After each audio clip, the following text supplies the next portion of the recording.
Hey, what's up everybody? Welcome to episode 16 of the shop build. Lots more stuff happening at the end of this week, some stuff for next week, and we're getting really close. I think this might be the second to last video. We will see though what things happen over the next few weeks. Also, got a new hat from vacation. Shout out TGR, grew up on their videos for skiing. Anyway, let me show you what we've done. You can see a few things. So you saw the last video, electrical was finished earlier this week, and then about basically a day off where we didn't have anybody in here. And then the last 2 days, Thursday and Friday of this week, we had our HVAC crew out here. I'll take you outside, show you what we've done outside. It is nighttime, but I think you can still see what we've done on the back side of the building and then what we've done on the inside. So a little bit hard to see here, but it is nighttime. The heat pump was installed here with the fuse boxes, and then all the piping was run up to the main head unit, which is right behind here. They decided we could paint this, but it's nice and clean looking. It's white to match the trim, and here's our heat pump, and the heat pump drains down there. I just have to cut that and kind of zip tie that little drain pipe to where I want it to go on the side of the house. But this is all done. This is a heating and cooling heat pump, and it hits the main mini split on the inside.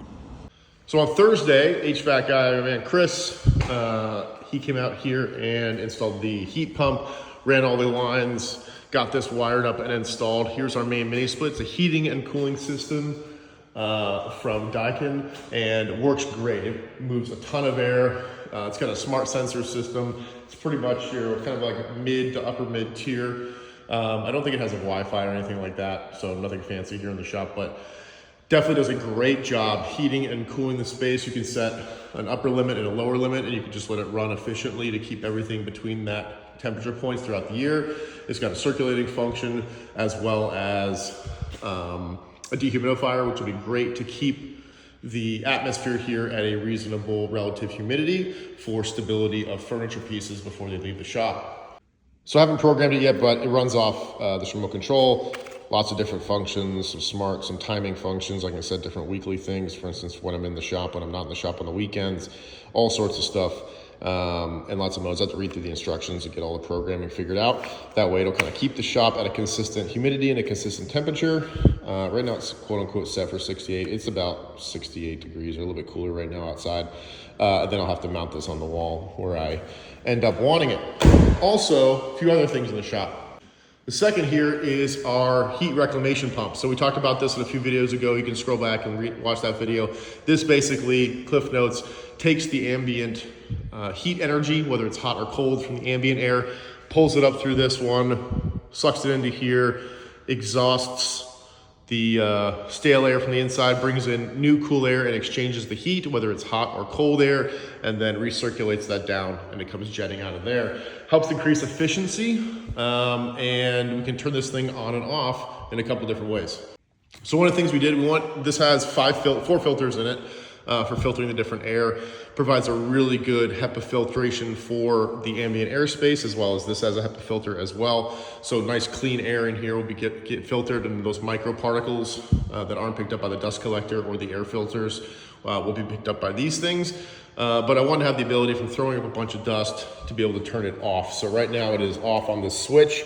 I don't have to reach up there and do anything. And then it basically runs on a timer. So what I can do is when I flip it on, I can push this button and it'll run for 20 minutes. I can push it twice, it'll run for 40, push it 3 times, it'll run for 60. Then it'll turn itself off and go back to an idle. So basically if I'm post sanding or post creating dust, after everything's filtered out, I can flip it on, turn that button, and get a fresh cycle of air into the shop. So today, this was installed, and also I asked Chris to go ahead and mount up, obviously paid him for the day's work, certainly, but had him mount up my 2 jet air filters. So this one is sitting over kind of where the milling station will be. Our SCM jointer planer is coming next Wednesday, so we'll show you that either here in stories or in a reel in the next episode, or we'll show you in kind of stories and stuff. But that machine's coming on Wednesday morning between 9 and noon. So really excited to get that in. But again, this is gonna filter air from kind of the major milling station, jointing and planing.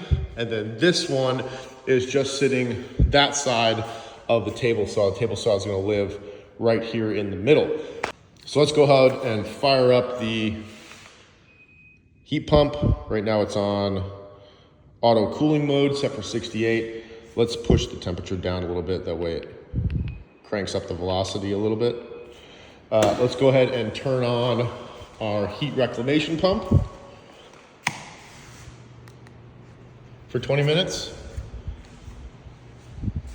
And then let's turn on our air filters.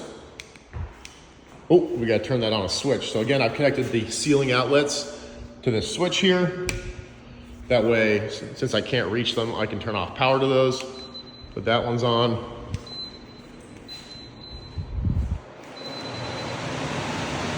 And so I think you can hear with these two air filters running, the AC, we are moving a ton of air. What that basically gives us with the main dust collector is our primary dust collection source. Any kind of fine particles that get up into the air, these things should pick up. And then kind of our tertiary for super fine particles or stuff that's missed, this machine will pick up that last little bit of fine dust and circulate it with fresh air. So air quality here in the shop, we'll be able to monitor obviously with our air quality sensor.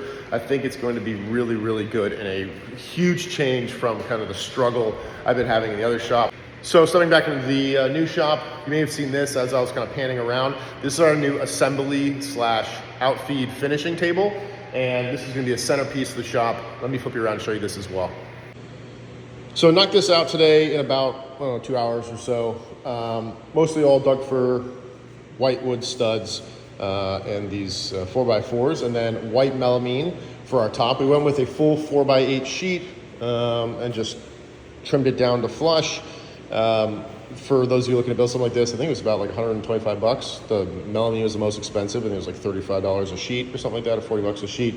And then the other stuff was really inexpensive because it's just picked out some straight studs, some 9-footers, and then just needed two basically 4x4s. And what it's gonna work as is our assembly and finishing table. So glue, finish, all that kind of stuff won't stick to the melamine. We can scrape it right off.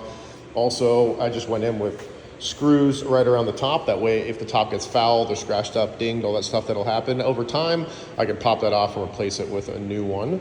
And then also went with a lower shelf here. So I've got a full area for storage, and I'm gonna put my sustainers down there. We'll put our shop vac dust extractor down there. And then probably over time, we'll add, gotta figure out exactly the orientation, but a power strip here on the side, and then a mount for the dust hose, and we can kind of loop that and hang it from the side as well. So I'm super excited, and hopefully things won't take too much longer. I'm really hopeful for next week to be done with final inspection by the end of the week, which means we can be full-time in here. I'm gonna start the next project in here because I've got to keep going on projects, but I may utilize this table for storage and glue ups and stuff while we're still moving in and out of this place and awaiting final inspection. But really, really excited. Can't believe this is happening. Space looks incredible, and can't wait to move in here full time and get going. So stay tuned for the next few episodes. Update you next week on how things are going, and then what the plan is moving forward as we kind of move into here and get things set up. So stick around for videos and content in the future for that. So thanks so much for following along. Thanks for all support as always, and I'll catch you in the next one on the shop build.